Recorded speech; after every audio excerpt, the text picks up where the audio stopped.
We always say things are either possible or impossible, and there's no in between. It's a motto my husband and I always say about work. And so when Quincy came along, we realized that curing Angelman syndrome is definitely not impossible, which means it's possible. And if it's possible, we're not going to stop until it's done.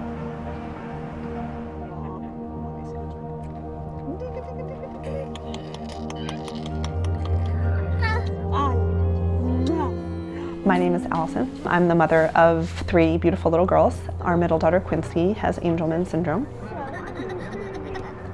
Me and my husband are both focused on dealing with treating diseases in animals that there are not good alternatives for treatment currently, and finding solutions for disease when there's not really very good options. We have a very good understanding of clinical trials and clinical research and how you can translate something from the bench to the clinic and make a great contribution to medicine, whether it's veterinary or human. This is her pharmacy. You can see up here, this is all of Quincy's supplements and medications, besides the ones that we stay in the refrigerator.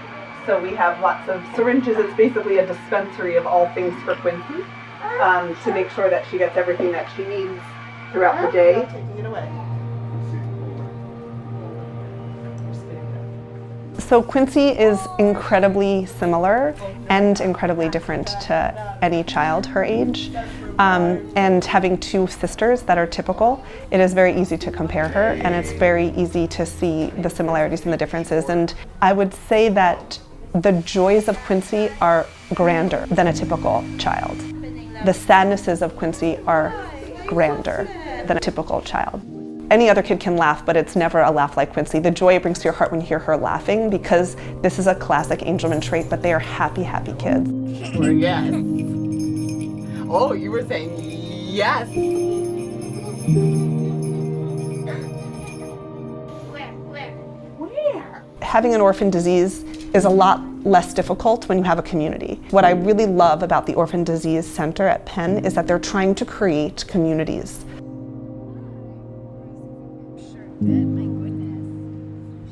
The way that you can fix Angelman is that, one, you can replace the gene. So with gene therapy, you take a virus, basically take all the bad parts out of that virus, and you put in the gene she's missing. It can take that gene, it can deliver it where it needs to go, and then the gene is functional and can produce the protein that genes normally make. It can produce the one it's missing. So this is called viral delivery gene therapy, and this is what Dr. Jim Wilson at University of Pennsylvania is a world-renowned pioneer, complete expert in this. This is what he has spent 30 years doing.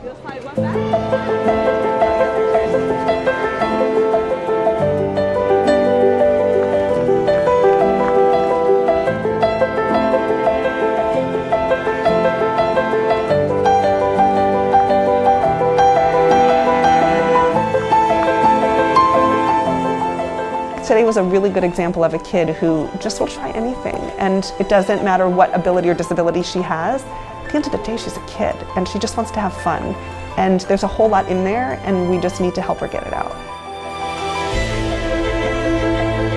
This disease and rare diseases need someone, each of these needs someone like Allyson, who really have dedicated their lives, and people just don't understand. Unless you see behind the scenes, you don't understand the amount of work that goes into this.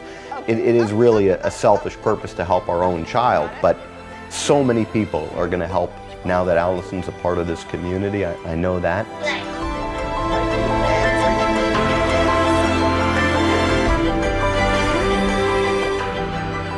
I just know that the end is in sight and there will be a treatment for her. So I live knowing that I'm going to help her make a bigger difference in this world, not just for her, but for other kids like her, and not just for Angelman syndrome, but hopefully many other disorders like Angelman syndrome.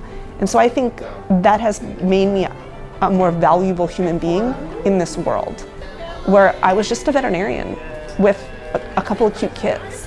And that's, I feel like, all I would have been. A good daughter, a good wife, and what legacy do you leave with that? And I feel like because of her, our impact on this world will be greater.